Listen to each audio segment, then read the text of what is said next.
Extraña forma de pensar, la de algunos que no entienden cuando se rechazan voces a contramano del camino. Entre risas y poesía dabas clases a tu manera, más sola que desolada, la rebeldía en la garganta. Te veo desencantada. Estás sintonizando FM Ciudadela 88.7 y desde el corazón cultural de la ciudad de Montevideo, bienvenidos a Radio Ateneo, cultura que se escucha. Mi nombre es Daniel Corsi, junto a Santiago Tricánico y Diego Alexandre Assi, damos comienzo al programa de hoy viernes. Como siempre, con el apoyo de la gran Esther Ferreira. La canción que escuchamos de fondo es una canción dedicada a María Eugenia Paz Ferreira en su mes aniversario. En la isla de los cantos habrá siempre un comienzo. Hoy va a faltar Santiago Tricánico, que está ocupado en otros temas periodísticos, así que la Odisea de Santiago no la vamos a tener. Pero vamos a estar conversando sobre algunos temas también relacionados a la literatura. Por supuesto, vamos a comenzar con el segmento Hablarte de Diego Alexandre Assi, que siempre nos trae algo revelador sobre la historia del arte. En este caso, nos va a hablar sobre las pinturas de Goya, pero principalmente sobre las pinturas negras de Goya. Se trata de 14 murales que él tenía en su casa y que en algún momento se pasaron al lienzo y actualmente están en el Museo del Prado de Madrid. Recuerdo una de estas pinturas que siempre me impresionó de chico cuando la conocí, esta pintura de Goya de Saturno devorando a un hijo. Creo que todo el mundo la tiene como imagen visual, tremenda. La fuerza de esa pintura negra. Pero bueno, vamos a dejar que en un ratito ya Diego nos cuente sobre qué hay detrás de todo esto. Y en Diálogos de Café vamos a recibir al señor Aníbal Abreu, director de aplicación de tecnología nuclear de Uruguay. Así que vamos a ir ahora entonces a la columna de Diego, Hablarte. Extraña forma de pensar, la de algunos que no entienden cuando se rechazan voces a contramano del camino. Entre risas. Hablarte, con Diego Alexandre.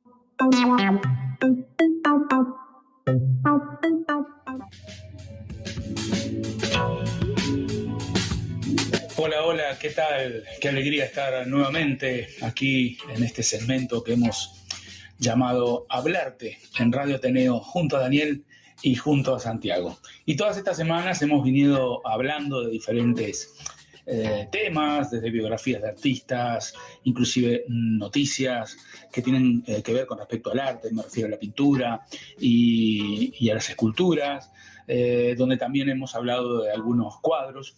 Y hoy quería hablar de, para mí, en lo personal, uno de mis pintores preferidos, que tuve la suerte de ver mucha de su obra aquí en España, y realmente después de ver las pinturas me terminé volviendo fanático de él, y todo lo que tiene que ver con él y su vida me encanta porque siempre se están descubriendo cosas nuevas de este personaje, y nos referimos a Francisco de Goya, uno de los más grandes artistas españoles. Tuvo una carrera muy diversa y productiva que abarcó múltiples etapas y estilos a lo largo de su vida. Goya comenzó su formación en Zaragoza con José Luzán y luego se trasladó a Madrid para estudiar con Francisco Valle. Viajó a Italia entre los años 1770 y 1771 y este viaje fue fundamental para su desarrollo, donde estudió las obras maestras del Renacimiento y del Barroco.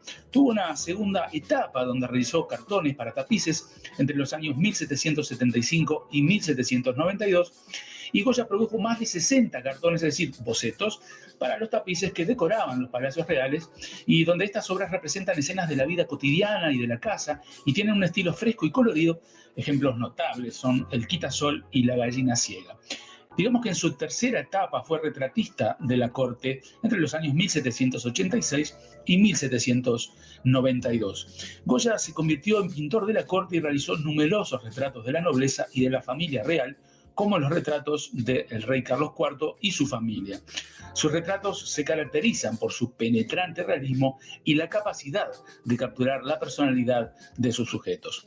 En la cuarta etapa están las pinturas negras y obras más personales. Esto se realizó entre los años 1793 y 1820.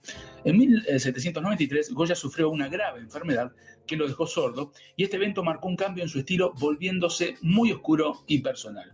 En los grabados comenzó a producir importantes series de grabados, como los famosos Los Caprichos, en 1799, que era una serie satírica que critica la sociedad española y los desastres de la guerra, que los realizó entre 1810 y 1820, que documenta los horrores de la guerra de la independencia española. Y dicho esto, algunas personas lo catalogan como el primer corresponsal de guerra porque retrataba de una forma perfecta todo lo que sucedía en los combates y lo que sucedía en la vida de las personas durante una guerra. Luego van a venir las pinturas negras, pero eso lo voy a dejar para más adelante porque es donde me quiero centrar, en las pinturas negras de Goya. Digamos que después hay una quinta etapa, donde fue el exilio en Burdeos, entre los años 1824 y 1828, donde realizó sus últimos trabajos. Goya se exilió voluntariamente en Burdeos, en Francia, huyendo del clima político represivo en España durante sus últimos años. Él no pudo soportarlo y continuó pintando y creando grabados, incluyendo la serie Los disparates o Los proverbios, caracterizados por su tono fantástico y surrealista. Las técnicas y los medios que utilizó a lo largo de su carrera Goya son, por ejemplo, el óleo sobre lienzo, principalmente en retratos y escenas costumbristas. Los grabados, utilizó técnicas como el agua fuerte y el agua tinta para sus series de grabados. Los frescos los realizó notablemente en la Basílica de Pilar de Zaragoza. Y los murales, las pinturas negras, fueron realizadas directamente sobre la pared de su casa.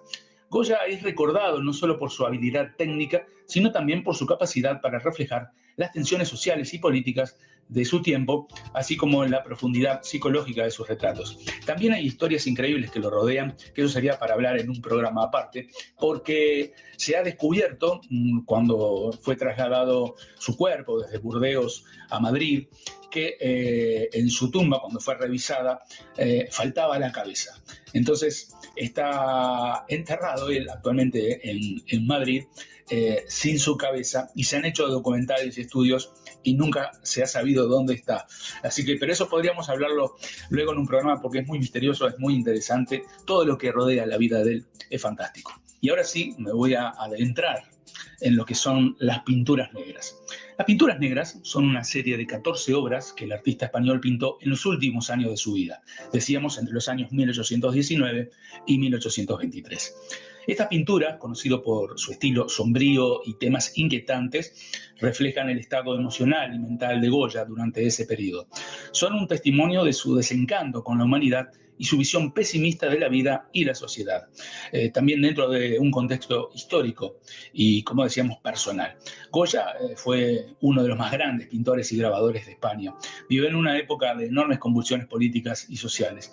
Nació en 1746 y vivió la Guerra de la Independencia Española contra Napoleón y la posterior restauración absolutista bajo Fernando VII. Estos eventos marcaron profundamente su obra. En lo personal, Goya sufrió una grave enfermedad en 1792 que lo dejó sordo. Esta pérdida incrementó su aislamiento y lo llevó a una introspección profunda visible en sus trabajos posteriores. Las pinturas negras son el resultado de este periodo de aislamiento, pintadas directamente sobre las paredes de su casa, decíamos, conocida como la Quinta del Sordo. Las pinturas negras fueron trasladadas a lienzos años después de la muerte de Goya y ahora se encuentran en el Museo del Prado en Madrid. Cada una de estas obras tiene un carácter sombrío y perturbador, abordando temas de muerte, locura, violencia y desesperación. Entre las más conocidas se encuentran Saturno, devorando a su hijo. Esta pintura muestra a Saturno, dios del tiempo, devorando a uno de sus hijos para evitar ser destronado por él. La representación es cruda y brutal, simbolizando quizás la autodevoración de la humanidad o el ciclo ineludible de la vida y la muerte. Luego se encuentra el aquelarre. Representa una reunión de brujas presidida por el diablo en forma de cabra. Esta obra podría ser una crítica a las supersticiones y a la ignorancia de la época. También podemos ver a dos viejos comiendo sopa. Muestra a dos figuras demacradas, una de las cuales se ríe de forma siniestra. Esta obra puede interpretarse como una visión de la decrepitud y la locura. También está la romería de San Isidro. Retrata una multitud que parece estar en un estado de trance o locura, posiblemente una crítica a las festividades populares que Goya consideraba hipócritas y decadentes. Luego está el duelo a garrotazos. Dos hombres luchan brutalmente con garrotes en un paisaje desolado, sugiriendo la violencia inherente de la naturaleza humana y la futilidad de la confrontación. Las pinturas negras se caracterizan por su paleta oscura, con predominio de negros, grises y marrones, lo que contribuye a una atmósfera lúgubre. Goya utilizó pinceladas sueltas y expresivas, dando a las obras un sentido de urgencia y emoción cruda. A diferencia de sus trabajos anteriores, estas pinturas no fueron encargos, sino expresiones personales y privadas, lo que le da una autenticidad brutal. El pesimismo de las pinturas negras refleja tanto el estado mental de Goya como su desilusión con la sociedad de su tiempo. Son consideradas precursoras del arte moderno debido a su enfoque en el subconsciente y lo irracional. Anticipando movimientos como el expresionismo y el surrealismo, el traslado de estas pinturas a lienzos y su posterior exhibición en el Museo del Prado ha permitido que generaciones de espectadores sean testigos de la visión oscura y profunda de Goya sobre la condición humana. Su legado perdura como un recordatorio del poder del arte para explorar las profundidades de la psique humana y la complejidad de nuestras emociones y experiencias. Las pinturas negras de Goya no son solo una culminación de su carrera artística, sino también un espejo oscuro que refleja las inquietudes, miedos y obsesiones de un hombre en los últimos años de su vida. Son también un testimonio poderoso de cómo el arte puede canalizar y dar forma a las más profundas emociones y pensamientos humanos, manteniendo su relevancia y su capacidad para conmover o intrigar hasta el día de hoy, ¿no? Sucede. Yo digo que las he visto y realmente apasionan y uno no le puede sacar la vista de encima. Es fantástico poder observar en el Museo del Prado las pinturas de Goya. Desde ya, los que tengan la suerte y la posibilidad de viajar a Madrid, no olviden pasar por el Museo del Prado, obviamente también por el Reina Sofía, por el Thyssen, hay un montón de museos en Madrid, pero particularmente el Prado porque tiene las pinturas de Goya más conocidas y son fantásticas. Las pinturas negras fueron trasladadas, como decíamos, de las paredes de la Quinta del Sordo a lienzos gracias a la iniciativa de su propietario, en aquel momento el barón Émile Laguerre, un banquero francés. En 1874, Émile de Laguerre adquirió la Quinta del Sordo, la casa campo a orillas del río Manzanares. Esto es a las afueras de Madrid, donde Goya había pintado, decíamos, las pinturas negras en las paredes entre 1819 y 1823. De Laguerre, al darse cuenta del valor artístico de estas obras, decidió trasladarlas a lienzos para preservarlas y hacerlas accesibles a un público más amplio. El traslado de las pinturas negras fue encargado a Salvador Martínez Cubells, un restaurador y conservador del Museo del Prado entre los años 1874 y 1878. Martínez Cubells y su equipo llevaron a cabo la delicada y ardua tarea de trasladar las pinturas a lienzo. Este proceso, conocido como estrapo, implicaba pegar un tejido de gasa sobre la superficie pintada y luego separarla cuidadosamente del muro para posteriormente adherirlas a un lienzo. Este método era complejo y arriesgado, ya que existía el peligro de dañar las pinturas irreparablemente. Sin embargo, Martínez Cubells logró realizar el traslado con éxito, permitiendo que las obras sobrevivieran y fueran transportadas a lugares donde pudieran ser estudiadas y apreciadas en mejores condiciones de conservación. Después de ser trasladadas al lienzo, las pinturas negras fueron donadas al Estado español por Émile de Laguerre en 1881. Desde entonces, las obras han sido parte de la colección del Museo del Prado en Madrid, donde han sido exhibidas y conservadas. Digamos que la iniciativa de Emile Delargue y la labor de Salvador Martínez Cubels fueron cruciales para la preservación de las pinturas negras. Sin este esfuerzo es probable que las obras se hubieran perdido debido al deterioro natural de la Quinta del Sordo, una casa que eventualmente fue demolida. Las pinturas negras de Francisco de Goya se encuentran actualmente, como decíamos, en el Museo del Prado. Digamos que este museo, de los más importantes del mundo, alberga una vasta colección de arte europeo, incluyendo numerosas obras de Goya, además de las pinturas negras.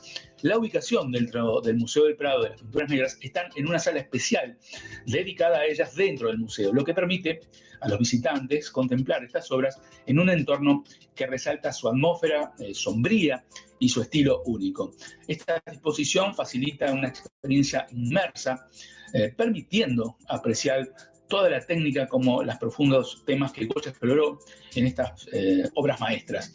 Las son Saturno devorando a su hijo, el aquelarre, dos viejos comiendo sopa, la romería de San Isidro, duelo a garrotazos y perro semi hundido, simplemente el perro. De esto también, además del cráneo de Goya, podríamos hacer un programa especial hablando de este cuadro, que ha dado mucho que hablar, pero no adelanto porque ya se me está ocurriendo hacer un programa especial sobre esta obra que es fantástica. Decíamos que estas obras, junto con las demás de la serie, forman una de las colecciones más inquietantes y fascinantes del museo, atrayendo a visitantes, obviamente, de todo el mundo. El Museo del Prado ofrece información detallada y recursos educativos sobre las pinturas negras, incluyendo visitas guiadas y explicaciones sobre el contexto histórico y personal de Goya al crear estas obras. Además, la disposición de las pinturas en el museo están diseñadas para ofrecer una comprensión profunda de su significado y su impacto en la historia del arte.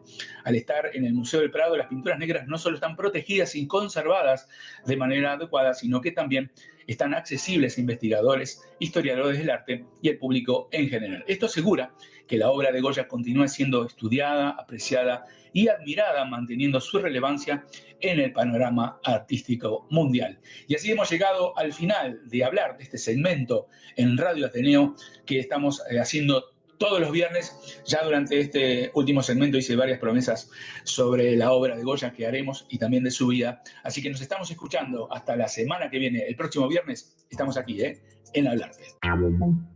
Hablarte, con Diego Alexandre.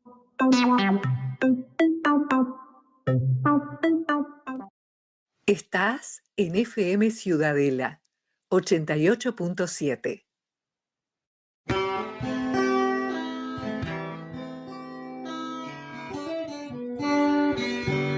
Bien, como es un segmento Hablarte de arte, es un juego de palabras, ¿verdad? Es que está tan producido. Tiene que tener ese color. Y vaya que la vida de Goya es tan vasta como también interesante de estudiar, porque no fue fácil. Como la mayoría de los artistas no le fue fácil, y por eso las pinturas que produjo, y que hay por cientos además, ¿no? Afortunadamente, cientos de dibujos, de obras, de todo tipo, bocetos. Pero sobre eso nos va a hablar más tarde en otros programas Diego, como lo acaba de anunciar. Nosotros vamos a ir ahora brevemente a la agenda cultural del Ateneo, donde seguimos anunciando el taller de reciclaje que se lleva adelante todos los viernes a las 14:30.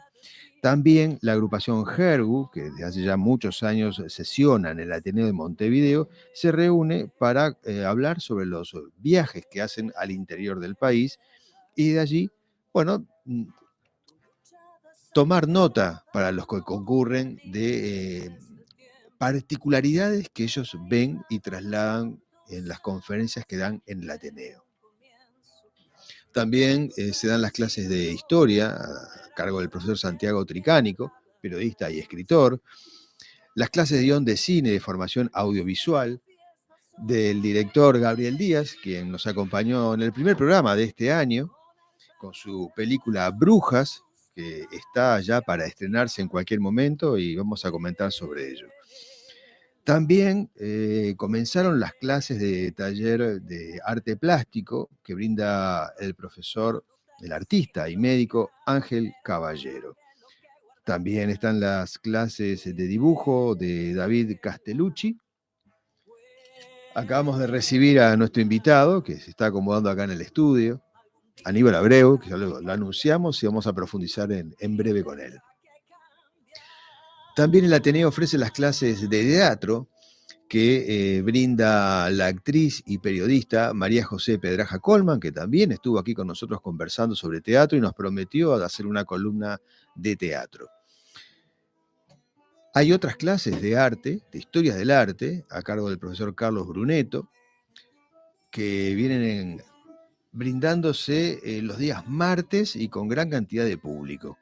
Las clases de fotografía, para todos aquellos amantes de la fotografía, está la profesora Gisela Espinosa, los martes y los jueves. Están los cursos de gestión cultural, un clásico del Ateneo, cuyos ha sido declarado de interés municipal por la Intendencia de Montevideo, se dictan los jueves y los viernes. Están también las clases de etiqueta, o el curso, mejor dicho, de etiqueta y protocolo, que brinda la profesora Nora Porro, quien nos va a visitar dentro de muy poquito. Ahora está en una gira por el interior. Ella se encarga también de relaciones públicas y nos va a hablar sobre la importancia en la comunicación. Está el profesor y escritor Nelson Chagas en el Ateneo dando clase de historia del arte, pero aquí son módulos puntuales. En esta oportunidad está hablando sobre José Luis Valleverres. También la agrupación Cesarina sesiona en el Ateneo con actividades culturales muy diversas. Ahora vamos a ir brevemente a hacer algunos comentarios sobre algo que veníamos conversando en otro lugar, que es sobre los límites que el escritor tiene que tener cuando hace una publicación, sobre todo cuando hace la publicación y la da a conocer al mundo. Entonces, podríamos hablar sobre qué es lo políticamente correcto para escribir. O sea, qué límites se pueden cruzar y qué no se pueden, por eso hablamos de lo políticamente correcto. Pero esto tiene un fundamento. Entonces, esto nos lleva a hacernos otra pregunta. ¿Podemos ser explícitos? Y si no, ¿qué tanto podemos ser explícitos? ¿Cuánto podemos arriesgar en lo que estamos contando en una historia? ¿A qué me refiero? O sea, yo como escritor, ustedes como escritores, pueden describir al detalle cómo alguien comete, no sé, para ser muy gráfico, un acto realmente sangriento, ¿no? Sanguinario. Puede ser con un humano o con un animal cualquiera, ¿no? O sea, la crudeza, la violencia y la corrección política entran en juego. ¿Por qué? Porque ¿cuánto puedo profundizar en esto? ¿Hay que tener límites o se puede ser tan salvaje como podamos ser? O sea, ¿se pueden cruzar esos límites en la violencia? Hablamos, puede ser sexo, tortura física, mental, lo que sea. Pero a su vez me hago otra pregunta. ¿Debemos censurarnos? El escritor debe narrar la historia siendo conscientes de que primero está la historia.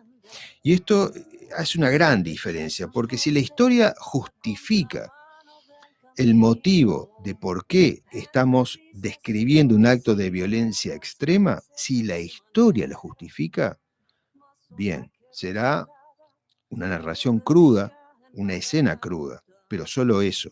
Ahora, si es el escritor que tiene la necesidad de mostrarse violento porque tiene la necesidad de sacar esa violencia y escribirla, como puede ser en cualquier otra rama del arte, ¿no? Si es el escritor, si es el artista que tiene que hacer eso, entonces no. Entonces se va por el camino equivocado. Porque vuelvo a hacer esta aclaración que es importantísima, ¿no? Si es lo que la escena necesita, está bien, si no, no. Y eso se nota, porque una cosa es hacer esa catarsis que el autor o el artista hace. A veces se pueden juntar las dos situaciones y está bien, ¿no? Porque ese es el objetivo y porque es el fundamento de esa historia que estamos narrando. Pero si es solo el autor, solo el escritor, solo el artista, entonces el lector lo va a notar. El lector nota eso y dice, pero ¿por qué aparece esta escena tan cruda acá que no la merece la historia? Y eso puede hacer decaer toda la historia, puede arruinarlo verdaderamente todo, porque si el autor no sabe diferenciar qué es lo que él necesita o lo que la novela necesita, entonces todo el esfuerzo es en vano, queda mal. Lo hemos visto muchas veces, incluso en películas. Que a veces estamos viendo una película y de la nada surge una escena que dice, ¿y esto? ¿Por qué? ¿Por qué esa crudeza? ¿No? Y es lo que de repente uno más le queda, pero le queda por lo grotesco. Y es justamente eso, porque queda como grotesco, queda como algo forzado. Y es lo que no se debe hacer, por eso estamos hablando de eso. No se trata de censurarnos, no se trata de decir, no voy a traspasar determinados límites porque quién sabe lo que el otro de afuera puede entender o cómo puedo ser yo juzgado. No es así. El artista tiene que saber medir ese impacto y saber cuándo lo necesita la historia o si es uno el que lo necesita. Entonces, eso se lo debe preguntar. Si es uno el que lo Más necesita... allá de que sea un hecho real. Sí, totalmente, Esther. Porque si vos estás narrando un hecho real, sí. por ejemplo, es lo que vos, o sea, es lo que estás narrando, no lo que estás sintiendo. ¿A eso te referís? Claro, pero ahí vuelvo a eso. Si es un hecho real y la historia lo justifica, entonces sí, porque se tiene que describir porque es así lo que está pasando y la historia apunta a eso. Pero si no es necesario, es innecesario contarlo. Porque lo puedo describir desde otra perspectiva como artista. Lo puedo lograr. Yo puedo evitar la crudeza y puedo contar. Porque hay algo, Esther, que el autor no debe tipo una novela de crimen, por ejemplo. No es necesario decir... No siempre. Pues ¿sabés cuál es el tema, Esther? Que el escritor no debe subestimar al lector. El lector, o sea, tiene que darle el margen, tiene que tener la capacidad del artista, el escritor en este caso, darle el margen para que el lector se imagine lo que va a pasar. Claro, no que sea morboso. Ese es el punto, Esther. No caer en el morbo. Porque se nota, queda crudo. Porque si yo veo contando muy bien el desarrollo de la historia y viene fluyendo bien y de repente me aparece con una escena sangrienta porque sí, como que ¿viste? Se escurre la sangre de las páginas, claro, queda mal. O sea, ahí se fue toda la magia. Pero ¿se puede mostrar esa magia con ilustración o no? ¿O no es necesario tampoco? No es necesario. O sea, no es necesario a menos que la historia lo requiera, pero eso es un equilibrio que el autor mismo va a tener. Te pongo un ejemplo que se me viene a la cabeza. Algo que todos hemos visto. La película de Hitchcock, ¿no? ¿Cómo se fue en la cabeza? ¿Cómo es la que aparece la mano con el cuchillo y la mujer que se va cayendo en la bañera y se van cayendo todas las argollas, sí, ¿no? No se ve sangre allí. Psicosis. No se ve sangre, no se ve nada de sangre. Ves la escena, ¿no? Y eso te impacta. Claro. Todo lo hemos visto y nos impactó, porque en la imagen, Hitchcock esto lo sabía. Entonces el impacto es más fuerte cuando sugiere algo a cuando lo vemos. Yo creo que esa misma escena, si viéramos saltar la sangre, como vemos ahora que le disparan a alguien en la cabeza y huele la sangre, llega un momento que sí, es demasiado. Hasta los juegos, ¿no? Los juegos que están hoy por hoy son mucho más violentos de los que eran antes. Sí, es un poco lo que pasa en esta actualidad, ¿no? O sea, lo vemos en los juegos, lo vemos en el cine, lo vemos en la literatura, la violencia extrema, sin medida. Pero bien. O sea, se puede hacer terror sin violencia. Sí, se puede. Con más suspenso, digamos. Se puede. Escribir con más suspenso que con más violencia. Sí, o sea, es que es mucho más impacto cuando vos no ves y te lo imaginás a cuando lo estás viendo. Eso es otro impacto psicológico. Es como cuando estás escuchando también, porque a veces vos, el lector, cuando presenta su libro, que lo lee, no es lo mismo que escuchemos de alguien que lo sepa leer, que lo leamos nosotros también. También. También, Entonces exacto. tiene como otro impacto también este tipo de escenas, ¿no? Tiene, es así, exactamente es eso. Por eso acá el tema fundamental es mantener ese equilibrio. Por eso puse todos estos ejemplos y si debemos pasar esas barreras o no. Claro. O sea, está justamente en la inteligencia del escritor, en el conocimiento que tenga para poder narrar toda una historia sin caer en lo burdo. ¿Mm? Puede narrar una escena así, pero de repente cuando vos agarras un libro, ves una película que es sangre, sangre, sangre, no te deja nada. Te lleva como que se transforma en un psicópata, te Eh, muestra más que es un psicópata que es un sí, escritor, si sí, se pasa sí, se pasa, se pasa. Obviamente que hay un público para todo, Sí, sí. ¿no? Pero estamos hablando de cuando uno enfoca un proyecto literario que va a trascender, que bueno, que uno lo que busca justamente es manejar, dosificar todas esas situaciones. Entonces hay que hacerlo con conocimiento. Bueno, ya estamos 6:30, así que vamos a un poquito de música y volvemos y presentamos a nuestro invitado que lo tenemos acá en la mesa.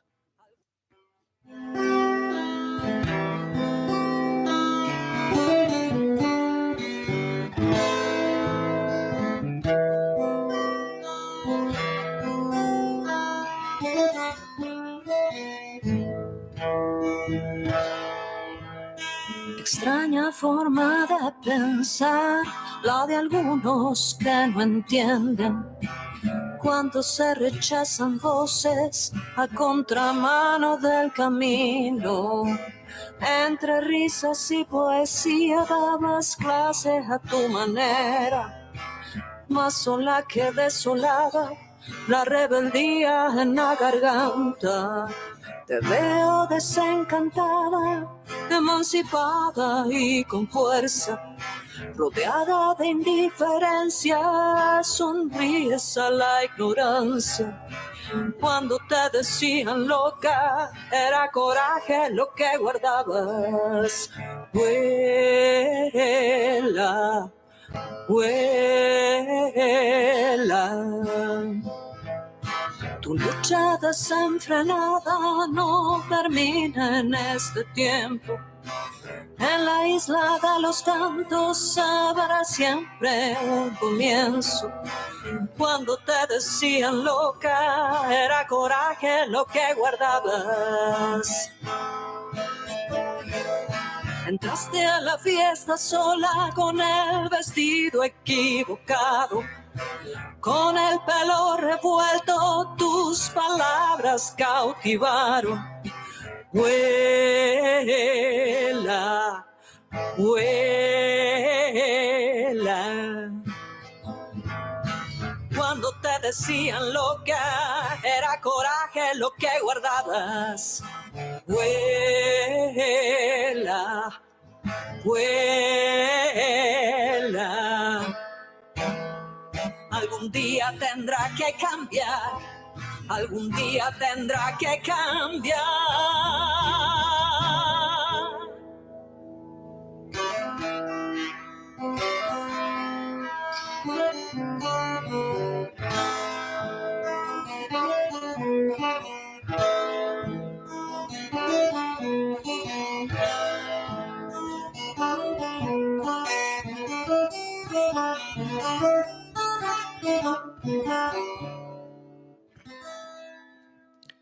Bien amigos, hemos vuelto ahora con el invitado de Diálogos de Café, el señor Aníbal Abreu, que es licenciado en Relaciones Internacionales, fue diputado por el Partido Nacional en 2 períodos.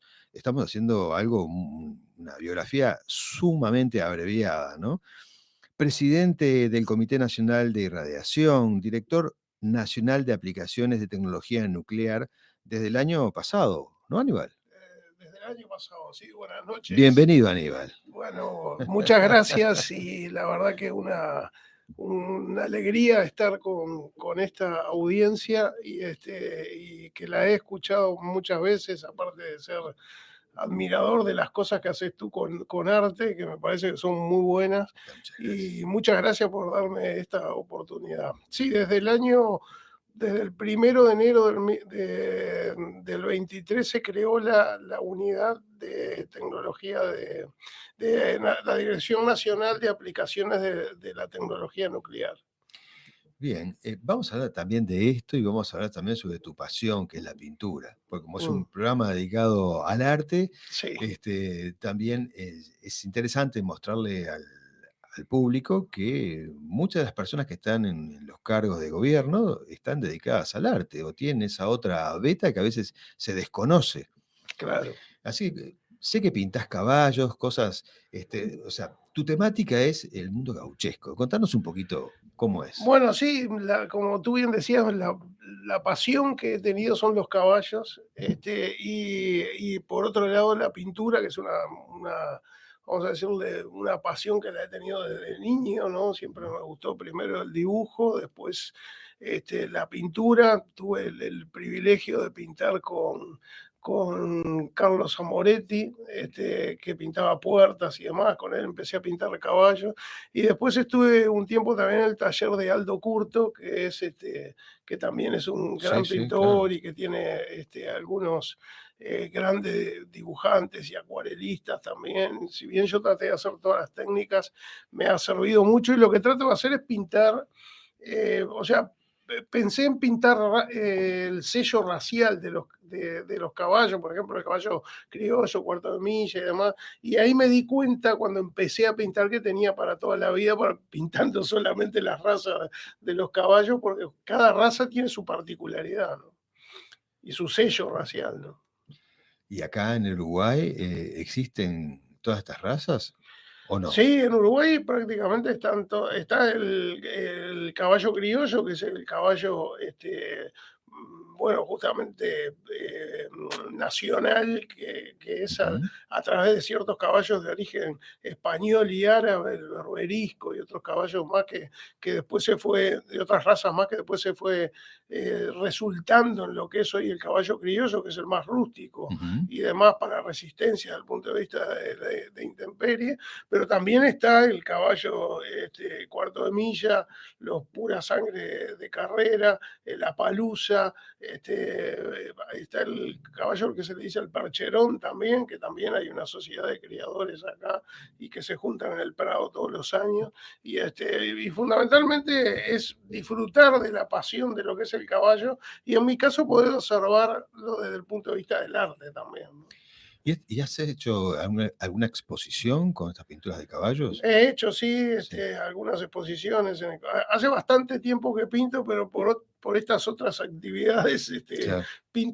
tengo un ritmo que no es muy alto de pinturas, pero sí, cada pintura es como un hijo, ¿no? Y he hecho algunas exposiciones y demás, y he tenido dentro de los talleres también, y a veces solo, por ejemplo, en el Club de la Fuerza Aérea hice una, es la última que hice, y la idea es poder mostrar fundamentalmente las razas, pero también algunas actividades de campo, como tú decías, ¿no? Por ejemplo, hay una pintura que yo le puse Siempre se vuelve a amanecer, que fue durante el COVID, y que es el gaucho trabajando en muchas tareas de campo, en los 7 oficios que se le dice, de alambrador, de lo que es la doma y demás, y trabajando con tapabocas. Y bueno, eso fue una pintura que quedó para el recuerdo, ¿no? Sí, la verdad que sí, interesante. Decime una cosa, Aníbal, el caballo siempre ha estado muy vinculado al desarrollo del ser humano, siempre. Y también hay, una, hay terapias que se realizan con los caballos. Equinoterapia, ¿verdad? El caballo transmite esa paz. O sea, ¿qué te ha transmitido? ¿Es a ti en particular que te llevó a pintar?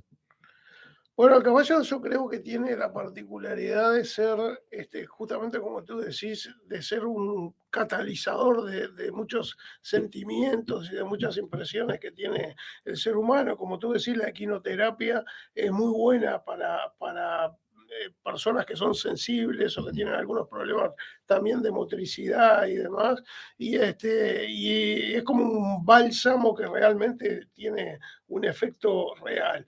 Como deporte es muy bueno y como lo disfruto yo, lo he disfrutado siempre, que es, bueno, teniendo caballos para disfrutarlos y demás, Ujú. también es un instrumento que puede servir inclusive en la familia o en las relaciones interpersonales.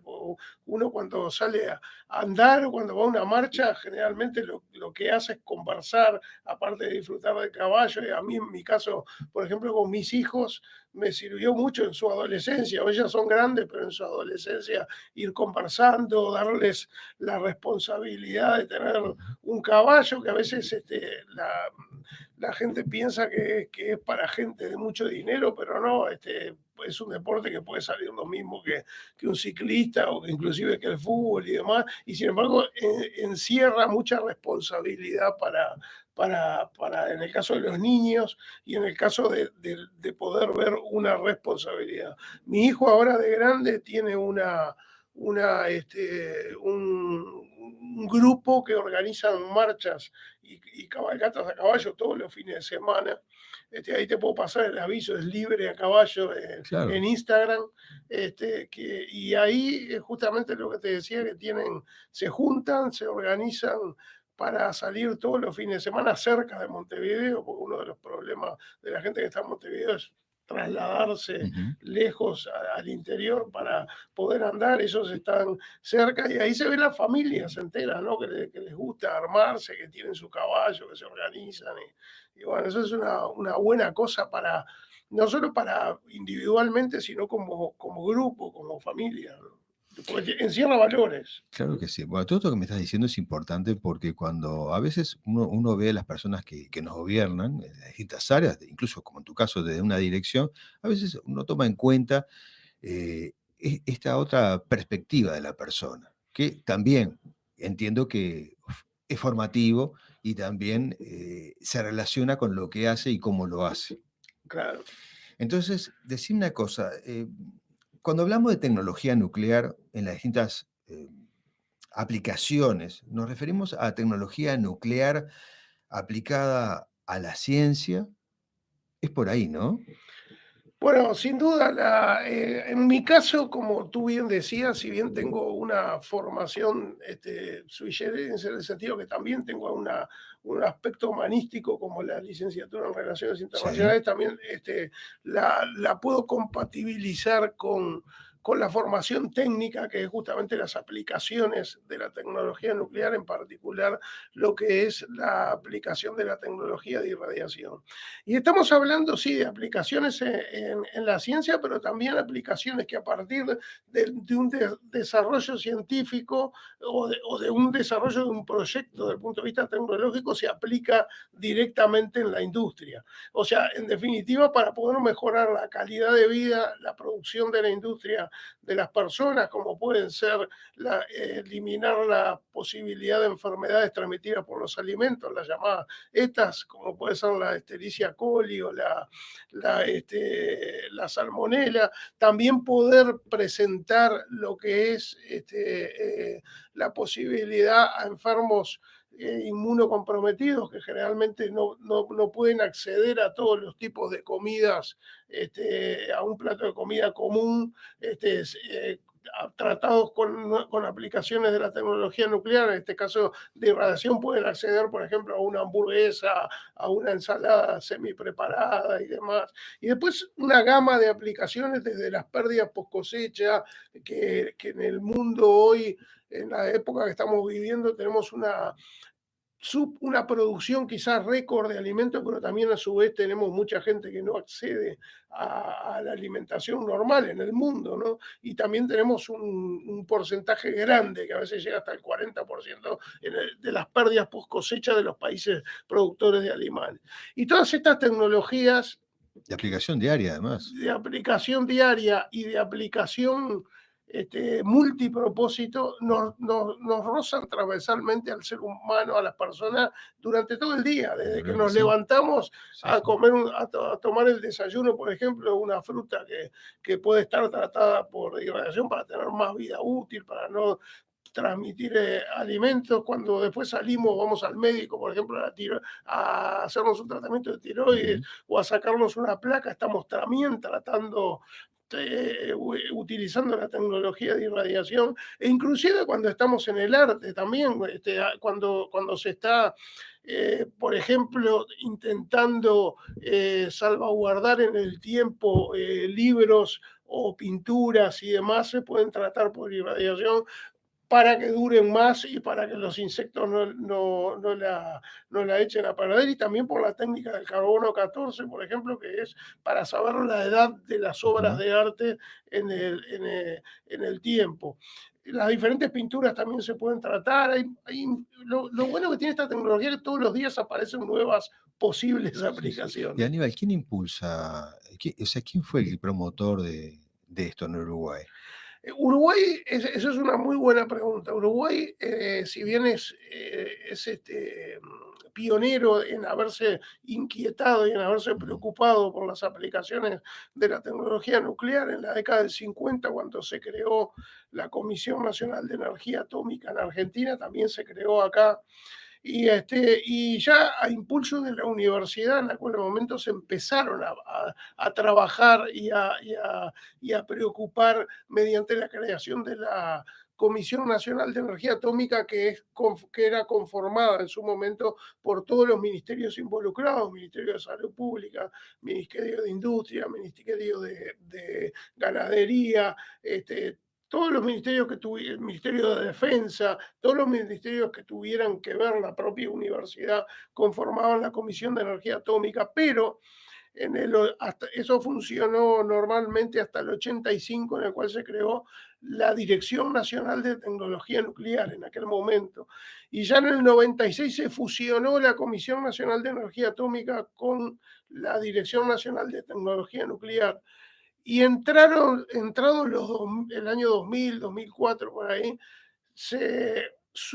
a la Dirección de Energía del Ministerio de Energía sumó la de Tecnología Nuclear, y desgraciadamente en el 2005 desapareció, de hecho, la Dirección de Tecnología Nuclear, lo cual creó para el país, si bien había una autoridad reguladora de tecnología nuclear, pero es la que controla cómo se usa la tecnología, todo lo que tiene que ver con el aspecto médico, con el manejo de radioisótopos, no existía una unidad como la que yo tengo hoy la satisfacción y el privilegio de conducir, que es para el desarrollo y promoción de todas estas aplicaciones, que no hay que confundirla con el aspecto bélico ni con el aspecto de energía, porque de hecho Uruguay tiene una ley del año 97 que prohíbe la energía de origen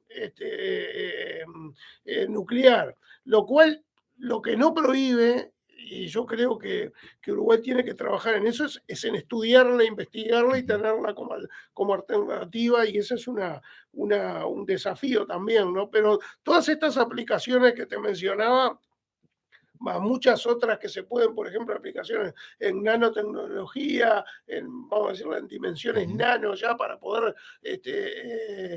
vincularlas con aplicaciones en polímeros, lo que son el tratamiento de polímeros por irradiación, para poder lograr un polímero mediante una extrusora, se puede unir con material vegetal y poder lograr un polímero de mayor resistencia mecánica y poder aprovechar un desecho como es de origen vegetal, como era la cáscara de arroz en Uruguay, o la caña los residuos de la caña de azúcar y demás. ¿Y cómo nos posiciona hoy esta dirección en lo que es en América, por ejemplo?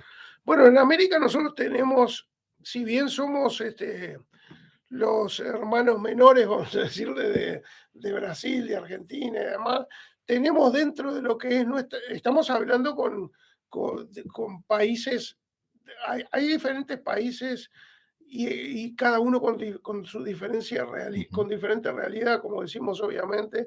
Tenemos países que están en la punta, como puede ser Brasil o Argentina, que Argentina tiene la Comisión Nacional de Energía Atómica, tiene rango de ministerio prácticamente, y tiene muchas áreas de investigación, reactores de investigación, plantas de irradiación, y las propias carreras universitarias. Brasil, que también tiene un trabajo realizado, pero después venimos países como Uruguay, que dentro de nuestra, si bien tuvimos ese bache de no haber tenido una dirección de tecnología nuclear, sí se han realizado muchas aplicaciones, porque el Laboratorio Tecnológico del Uruguay, por ejemplo, tomó ese guante y llevó adelante un proyecto que hoy es motivo de orgullo en Uruguay, que es el proyecto de introducir la tecnología de irradiación en el Uruguay. Yo tuve el honor también de trabajar desde el primer tornillo en ese proyecto, que fue justamente poder disponer en el Uruguay para tratar diferentes productos para la exportación. En aquel momento era la producción cítrica para ingresar al mercado americano, que tenía el cancro cítrico. El cancro cítrico es una bacteria que nosotros crecimos comiéndola, son esas manchitas negras que tiene la fruta, pero que no afecta a la salud humana, pero sí la calidad comercial.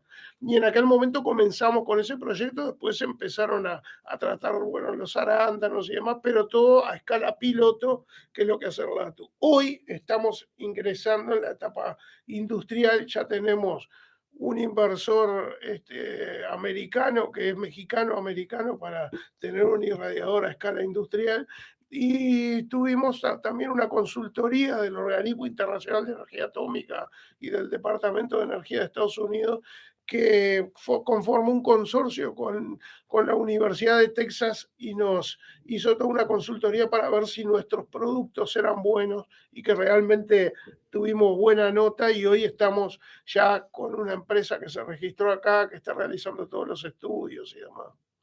O sea que el Uruguay todavía puede desarrollarse muchísimo más en lo que es tecnología nuclear. Sí, sin duda, esa es la idea. Hay aplicación. Uruguay, en la Dirección Nacional de Tecnología Nuclear, hay un laboratorio que nunca dejó de existir cuando no estaba la Dirección de Tecnología Nuclear, cuando desapareció. Ese laboratorio siguió funcionando, dependiendo directamente de la Dirección General de Secretaría del Ministerio de Industria, y ahí tenemos un laboratorio que puede tratar no solamente los diferentes matrices, o sea, productos como puede ser alimentos, bueno, pescado y demás, sino también rocas, arenas, para poder diferenciar de lo que es la contaminación radiactiva a lo que es la irradiación, porque a veces se confunde, y la irradiación es someter el producto a un campo de energía, y la contaminación es cuánto contiene contaminación radiactiva, que se va en muy pocos casos, pero a veces hay países importadores que exigen un análisis previo y un certificado de que no, de cualquier país, no solo de Uruguay, de que no tiene contaminación. También se puede o se ofrece el servicio de dosimetría personal externa, que es el control de la dosis que reciben los operacionalmente expuestos, o sea, los que trabajan con irradiación, los radiólogos y los que trabajan en salud, los que trabajan en la industria. Y también se prestan servicios en lo que son calibraciones, o sea, el Laboratorio Tecnológico de Uruguay tiene el mandato de la metrología científica en todo el Uruguay, ¿no? En lo que tiene que ver con magnitud radiactiva se lo delega a la Dirección de Tecnología Nuclear, y nosotros, mediante un convenio, medimos todo lo que tiene que ver con eso para cumplir el mandato del LATU. Parece interesante que todo esto que me estás contando apunta a la calidad de vida, a la Sí. buena calidad de vida de toda la ciudadanía. Y son cosas que de repente la gente, no sé si se las pregunta la mayoría de las personas, ¿no? Pero están, o sea, funcionan, se están desarrollando y hay mucho campo por delante. Ahora, ¿por qué no se habla más de esto, que creo que es algo bueno para todos, ¿no? Porque creo que mucha gente lo ignora. Bueno, justamente el volver a la senda en este periodo, vamos a decir, de volver a la senda de desarrollar y promocionar la tecnología de las aplicaciones de la tecnología de irradiación tiene mucho que ver con eso, ¿no? Con tener un plan de comunicación. Nosotros estamos recibiendo ahora el aporte del Organismo Internacional de Energía Atómica, que mediante un proyecto nacional nos brindan expertorías, entrenamiento y demás para poder desarrollar esas aplicaciones en Uruguay. Y bueno, justamente es eso, porque mucha gente en el imaginario popular asocia las aplicaciones de la tecnología nuclear con el aspecto bélico. De hecho, me comentaban que hace unos años, cuando nosotros éramos niños, el programa del liceo decía, por ejemplo, energía nuclear punto bomba atómica.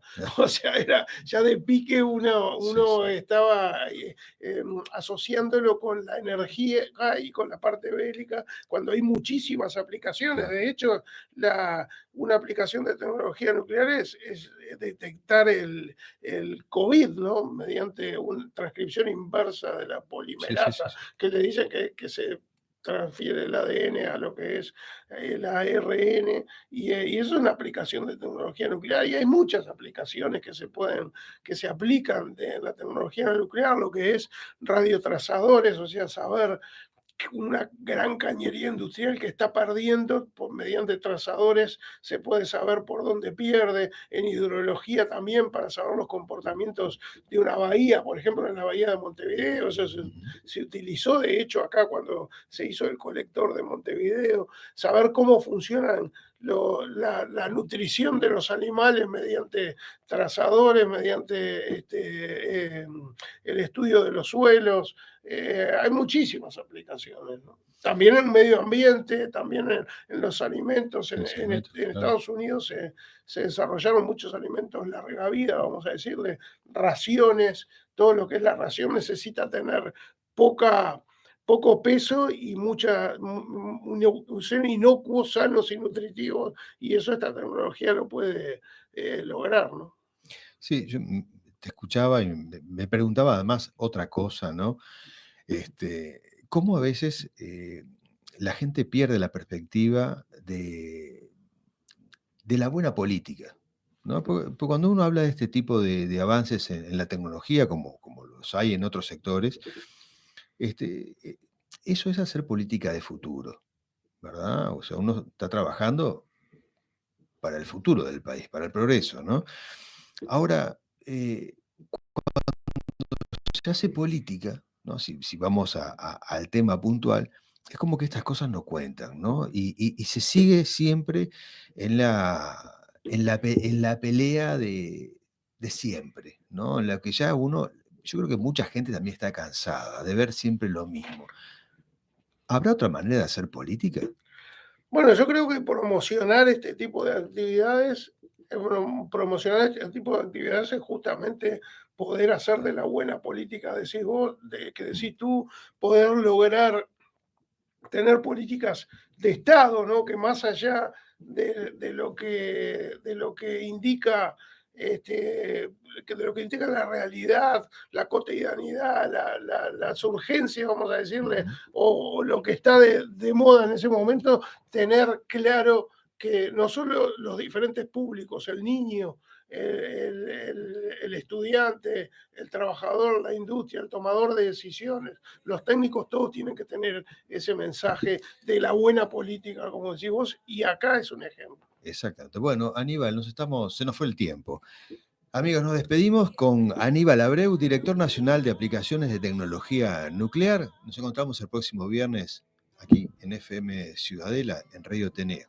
Muchas gracias por todo y estamos a las órdenes. Adiós. Chao.